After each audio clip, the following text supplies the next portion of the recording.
है भारत आज कि भाई डोनाल्ड ट्रंप अमेरिका के राष्ट्रपति बने हैं कि हिंदुस्तान के। ये इतना दो जोश, नई दिल्ली वाले अपने आप को न्यूयॉर्क और न्यू जर्सी वाला समझ रहे हैं, पुणे वाले पेंसिल्वेनिया के, लखनऊ वालों के लिए कोई शहर ढूंढना पड़ेगा। ये जो जोश और जो एक्साइटमेंट, भारत कोई दिवाली मना, कोई पटाखे फोड़ रहा है, ट्रंप जीत गए वहां पे, कोई कुछ कोई कह रहा है लोटस पोटस, बीजेपी का कमल और अमेरिका का पोटस, क्या हो रहा है? अलग ही जोश है। लेकिन इस जोश में यह मत भूल जाइएगा वो अमेरिका है और वो अमेरिका के राष्ट्रपति है डोनाल्ड ट्रंप। और उनका H1B वीजा पे, H1B वीजा वो होता है दर्शकों, जब आप नौकरी के लिए इन बड़ी बड़ी कंपनियों में, जिसको आप सिलिकॉन वैली यहां वहां जाते हैं, जब होते हैं, अबे ये तो पाताल बाबा, अरे तो पाताल बाबा भी डोनाल्ड ट्रंप की तस्वीर ली है, बहुत बढ़िया बहुत बढ़िया। लेकिन दर्शकों, जो H1B वीजा की मैं बात कर रहा हूं, वो H1B वीजा जितने भारतीय सॉफ्टवेयर कंपनीज, अलग अलग कंपनीज के लिए यूएस में जाते हैं, उस पे क्या आपको डोनाल्ड ट्रंप का स्टैंड पता है? नहीं पता तो देख लीजिए। और इससे पहले कि मैं अपने विषय पे आऊं, पूछता है भारत, एक बहुत इंटरेस्टिंग कैरेक्टर इस अमेरिका के यूएस प्रेसिडेंशियल इलेक्शन से जो निकल के आए हैं, जिसको भारत में भी लोगों को बहुत बारीकी से और सेंसिटिवली देखना चाहिए और एनालाइज करना चाहिए, वो डोनाल्ड ट्रंप नहीं। Donald Trump is a known commodity, वो पता है आपको क्या है, मुंह फट है, उन्हें एग्जैक्टली पता है America has it heart. But Elon Musk, वही ट्विटर वाला इलॉन मस्क, वही रॉकेट बनाने वाला इलॉन मस्क, वही इलॉन मस्क जिसको कई लोग बराया हुआ कहते हैं, वही इलॉन मस्क जिसको कई लोग पागल तक कह देते हैं। लेकिन इस इलॉन मस्क ने एक मिलियन यूएस डॉलर तक दिया है एक एक वोटर को, सिर्फ रजिस्टर करने के लिए वोटिंग से पहले। सोचिए, आप सोच रहे हैं, अब सोचिए, हिंदुस्तान के बड़े इंडस्ट्रियलिस्ट, आखिरकार इलॉन मस्क क्या है, अमेरिका के इंडस्ट्रियलिस्ट ही तो है। ओपनली एक पार्टी के लिए, ओपनली ट्रंप के लिए, कंजर्वेटिव्स के लिए, रिपब्लिकन के लिए, माफ कीजिएगा मैं ब्रिटिश उससे कंफ्यूज, रिपब्लिकन्स के लिए एक मिलियन डॉलर उन्होंने एक दिन में एक व्यक्ति को दिया है, सिर्फ रजिस्टर करने के लिए, सिर्फ in the wildest possible dream. सोचिए एक मिनट, अगर हिंदुस्तान के जो दो बड़े नाम विपक्ष लेता रहता है लगातार, अगर वो किसी पार्टी के लिए खुल के आ जाए, मैं आपको बता रहा हूं, इस यूएस प्रेसिडेंशियल इलेक्शंस में बहुत सारी चीजें नई हुई हैं, जो कि अब आप कई अलग अलग देशों के राजनीति में देखेंगे। पहली बार एक इंडस्ट्रियलिस्ट, एक इंडस्ट्रियलिस्ट, एक बड़े बने निकल के आए हैं एक पॉलिटिकल पार्टी के लिए खुलेआम। और ये इलॉन मस्क सिर्फ अमेरिका की राजनीति में इंटरेस्ट नहीं लेते हैं, ये इलॉन मस्क पूरे दुनिया के जितने भी राइट ऑफ द सेंटर, जितने भी राइट विंग पॉलिटिशियंस हैं, चाहे वो इटली के हों, चाहे वो पुतिन हो। जी हां, क्या आप जानते हैं एलॉन मस्क का पुतिन से 1-on-1 हॉटलाइन कनेक्शन है? अमेरिका के राष्ट्रपति का हो ना हो, एलॉन मस्क का है। आप समझिए, एलॉन मस्क अपना एक अलग ध्रुव तैयार कर रहे हैं, अलग एक अपना एपिसेंटर तैयार कर रहे हैं, अलग एक अपना पॉइंट ऑफ कंट्रोल तैयार कर रहे हैं। दुनिया भर के राइट ऑफ द सेंटर नेता उस ग्रुप में है। सोचिएगा, ये इस ऐश्वर्या के एजेंडा पे मैंने ज्यादातर मैं एक ही दिशा पे करता हूं शोर, लेकिन ये बताना जरूरी है, ट्रंप जीत गए। पहली बात तो उन सबको पता होना चाहिए जो भारत में बैठ के पटाखे बजा रहे हैं कि वो भारत के नहीं अमेरिका के राष्ट्रपति हैं। दूसरा, उनका H1B वीजा पे क्या स्टैंड है। और तीसरा, Elon Musk, think about it. नहीं तो पढ़िए कि क्या खेल हुआ है इस बार, क्या नया हुआ है। ट्रंप जीते हैं, भारत के लिए अच्छा है। अभी बांग्लादेश में हिंदुओं के लिए वो बोले थे वो सारी चीजें अच्छी हैं, लेकिन at the core of it, who is Elon Musk? और अब आगे बढ़ते हैं। दर्शकों, भारत में एक नारा जब मैंने कहा था तो विपक्षी नेता बहुत चिढ़ गए थे। के शर्मा जी बहुत नाराज हो गए थे लोग कि रामलला हम आएंगे, मंदिर वहीं बनाएंगे के बाद अगर कोई नारा जनता के साथ चिपका है, मैं कह रहा हूं, तो वो ये है, बटोगे तो कटोगे और एक रहोगे तो नेक रहोगे। ये चिपक गया। जैसे वो एक वो ऐड आता ना, मजबूत जोड़ है साहब, टूटेगा नहीं, उस टाइप का सिचुएशन है। ये चिपक गया। प्रधानमंत्री कह रहे हैं एक रहोगे तो सेफ रहोगे, और विपक्ष हर दिन नहीं आप किसको काटना चाह रहे हैं, नहीं आप किसको बांटने की बात कर रहे हैं, नहीं ये तो आप बांटने की बात कर रहे हैं। वो कह रहे हैं हम एकता की बात कर रहे हैं। वो कह रहे हैं कि हिंदू यूनिटी भारत के लिए अच्छी है। विपक्ष कह रहा है बिल्कुल अच्छी नहीं। और वही विपक्ष आज तक आजादी के 70 साल प्लस के बाद तक मुसलमान एकता की बात करता है, और जब मुसलमान एकता की बात करता है तो बोलता है कि भारत को बचाना है।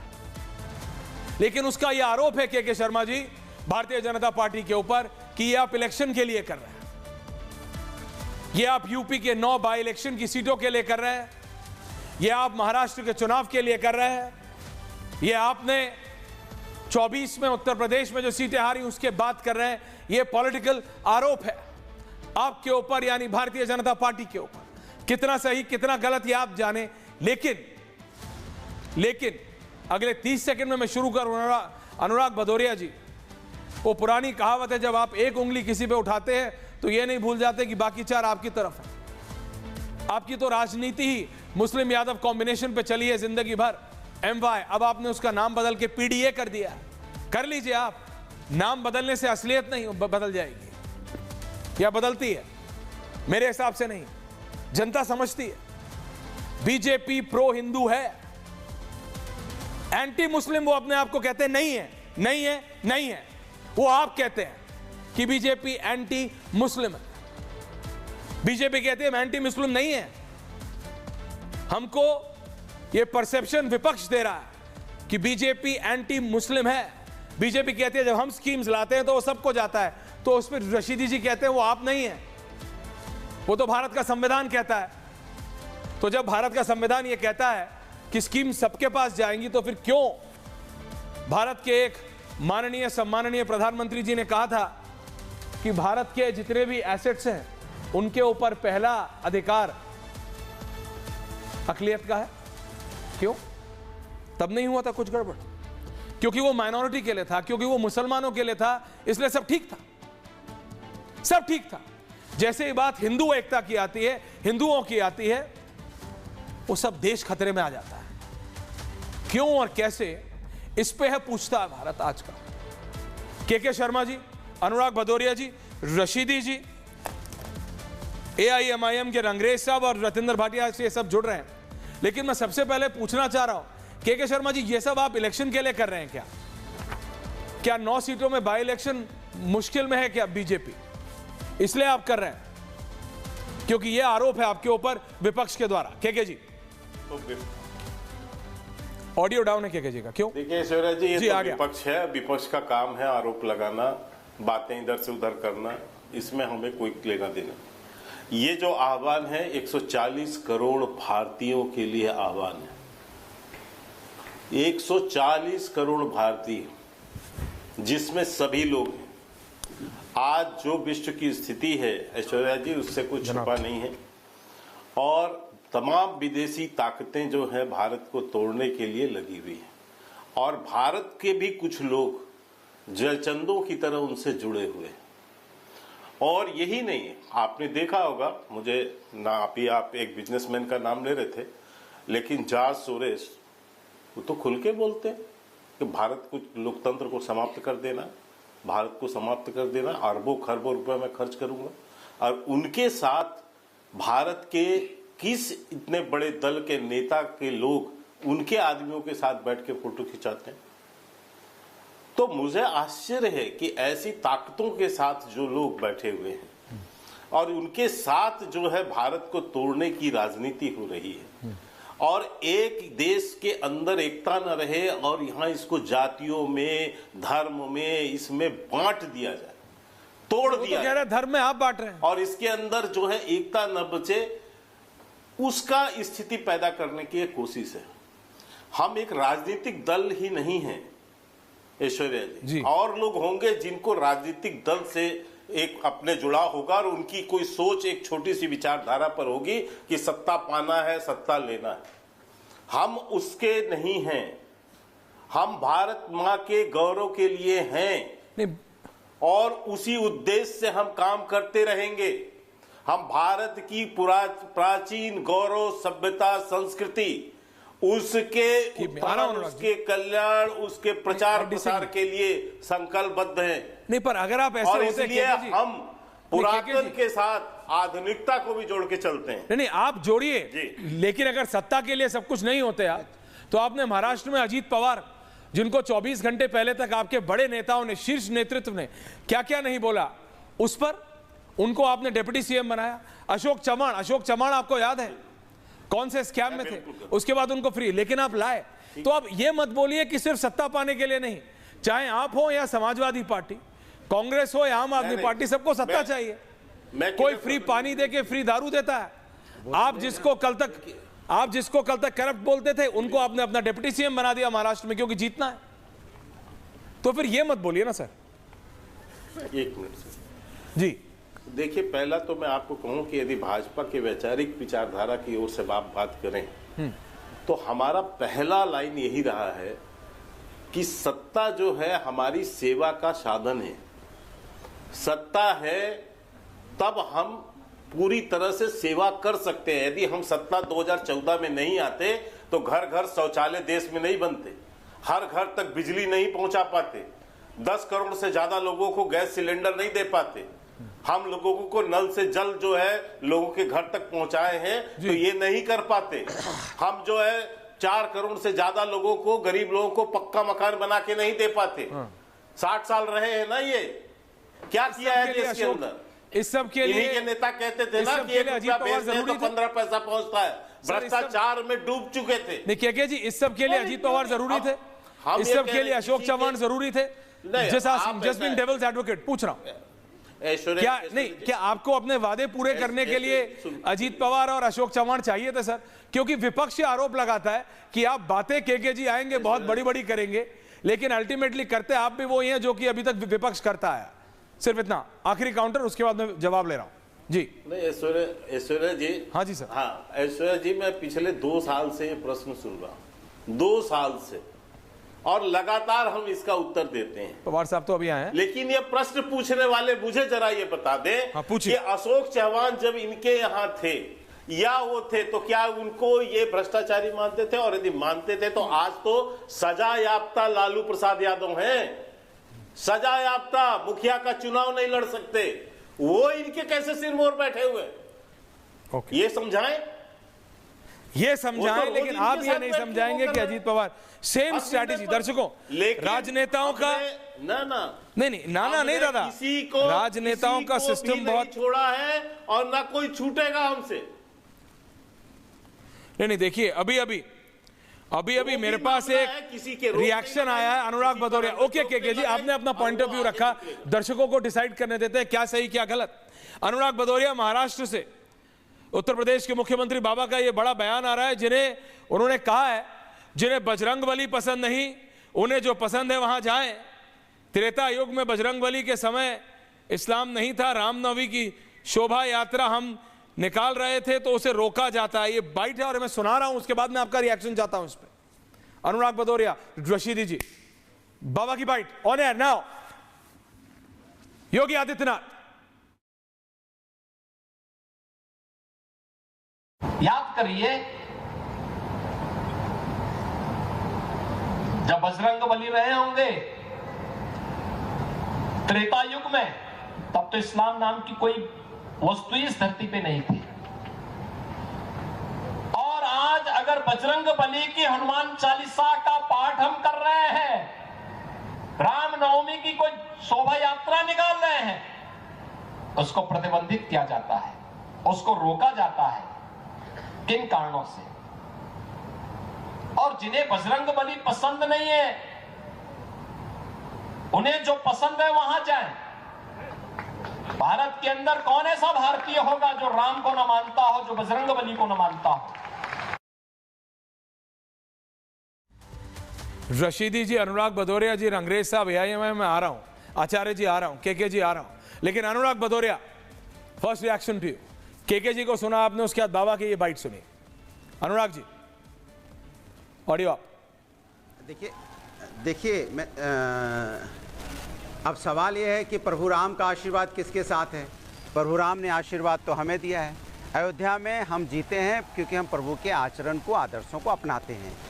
काशी में भी जीतेंगे, अयोध्या भी जीतेंगे, क्योंकि प्रभु का आशीर्वाद है। आने वाले दिनों में हम जीतेंगे, तो प्रभु का आशीर्वाद जिसके साथ होगा वही तो जीतेगा ना।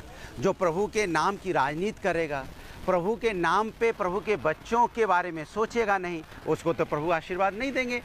इसलिए हम देखिए एक नारा कितना बढ़िया, जब हमने PDA की बात की, पिछड़ा, दलित, अल्पसंख्यक, पिछड़े अगड़े, आदि आबादी, तो हमें देखो प्रभु राम ने देखा कि ये उनकी बात कर रहे हैं, सामाजिक न्याय की बात कर रहे हैं, जो हमारे समाज में लोग पीछे रह गए उनको आगे लाने की बात कर रहे हैं, मुख्य धारा में जोड़ने की बात कर रहे हैं, पूरे समाज को जोड़ने की बात कर रहे हैं, और PDA के माध्यम से समाज को जोड़ के आगे बढ़ाने की बात कर रहे हैं। जब समाज पूरा एक साथ जुड़ेगा, हिंदुस्तान एक साथ आएगा, तो सब आगे बढ़ेंगे, सब ताल से ताल मिलाएंगे। ये तो थोड़ी कोई बहुत तेज यहाँ पे दौड़ रहा है, कोई कमजोर है तो उसको भी तो हम दौड़ने के लिए मौका देंगे ना। तो हम जो कमजोर है उसको भी दौड़ने का मौका दे रहे हैं, जिससे पूरी तेजी से हिंदुस्तान दौड़े और हिंदुस्तान पूरे विश्व में अपना नाम रोशन करे। ये हम कह रहे हैं। ये क्या कह रहे हैं?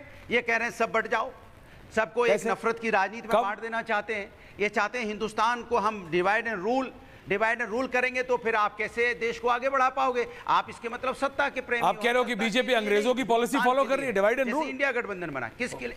केके जी आ रहा हूं केके जी, आपने बोला कोई ना। डिवाइड एंड रूल किसने किया? डिवाइड का वर्ड कौन लाया? नहीं, बांटने का शब्द कौन लेके आया? हम तो जोड़ने की बात कर रहे हैं ना। PDA मतलब क्या हुआ? जोड़ने की बात, समाज के हर वर्ग को जोड़ने की बात, सामाजिक न्याय की बात। तो हम भाई आप डिवाइड का मतलब क्या होता? तोड़ना, डिवाइड करना, बंटना। तो हम बंटने की बात ही नहीं करते ना कभी भी। हिंदुस्तान बंटने की बात कैसे करते? वही तो बाबा कह रहे हैं, तो कभी नहीं करते। बंटना नहीं, एक रहोगे तो नेक रहोगे। सभी वही तो मैं कह रहा हूं, बटना कटना किसने बोला, कहां है? आप भी जानते हैं, क्योंकि ये नारा जो है अब समाज के अंदर में इतना, देखिए ये इतना डर गए हैं कि 13 तारीख से 20 तारीख कर दी। पता है क्यों? क्योंकि 13 तारीख को जानते हैं कि नहीं, उत्तर प्रदेश में हार रहे थे ना, इनको लगा उत्तर प्रदेश हार रहे हैं क्योंकि यूथ यहाँ बेरोजगार है, हार रहे थे, नौकरी करता है, दिवाली की छुट्टी पे आया है, क्योंकि 13 के बाद वो चला जाएगा, 13 के बाद चला जाएगा, इसलिए उसको सोच रहे 13 बाद जब चला जाए तब वोटिंग कराएं, क्योंकि उसके अंदर रोष है कि अपने घर छोड़ के बाहर नौकरी करनी पड़ रही है, दूर जाके तो सरकार के खिलाफ वोट करता है। आप बोले, वो बोल रहे हैं, फिर आऊंगा वापस आपके पास। मैंने don't do things on your own direct. कितनी भी तारीख दे दीजिए, कितनी भी तारीख दे दीजिए, आ रहा हूं केके जी, आ रहा हूं, कितना भी तारीख दे दीजिए, लेकिन हिंदुस्तान कहीं नहीं जा रहा दादा, यही है, आ रहा हूं। उत्तर प्रदेश की जनता समाजवादी पार्टी को जिताएगी। नहीं, आपने बोला तो वो नहीं बोल रहे थे, वो बोले तो आप नहीं बोल रहे। Thank you. हाँ बोलिए, क्या बोलिए अनुराग जी, अपनी बात पूरी कीजिए। किसी के बीच में नहीं बोला। हाँ तो वो भी नहीं बोल रहे। हाँ, हमने ये बोला कि हम समाज के अंदर में सद्भावनाओं की बात करते हैं। आप देखो बीजेपी कैसे परेशान है, पेट में दर्द हो रहा है, बीच बीच में कूद के आ रहे हैं, कुदक के आ रहे हैं। उनको पता है कि उनका उल्टा पासा पड़ गया। अब जो बोल रहे थे आए बाएं साएं बोल रहे थे, अब जनता समझ गई कि नहीं, अनुराग भदौरिया सही बोल रहा है, ये जोड़ने की बात कर रहा है, वो काटने तोड़ने की बात। मैं बाकी सारी बात मान सकता हूँ, आ रहा हूँ केके जी, इतना क्यों बिल्कुल बेसब्र हो रहा है आप? तो ऐसे ना थे। देखिए कोई कुछ भी माने भाई, केके जी को एक सेकंड भाई, कोई क्या केके जी? नहीं, मुझे समझ नहीं आ रहा है ऐश्वर्या जी, आप कैसा डिबेट कराना चाहते हैं? आपने मुझे बोलने के लिए कहा और फिर आप उनको आपको कब बोला? तो आप अपने उस पे विचार कीजिए ना, मुझ पे मत बोलिए। नहीं, मैं आप पे कुछ नहीं बोल रहा, मैंने कहा जब आपने जवाब दीजिए। केके जी जब आप बोले तो अनुराग भदौरिया चुप थे। अनुराग भदौरिया बोल रहे हैं, नॉर्मली ऐसे होता ना, आप दोनों एक साथ बोलेंगे तो कैसे चलेगा, सुनाई नहीं देगा कुछ भी। जब आपने बोला तो वो चुप है। तो आपने कहा अनुराग जी बोलने के लिए नहीं सर, मैं आ रहा हूं दादा आपके पास। कोई आवश्यकता नहीं।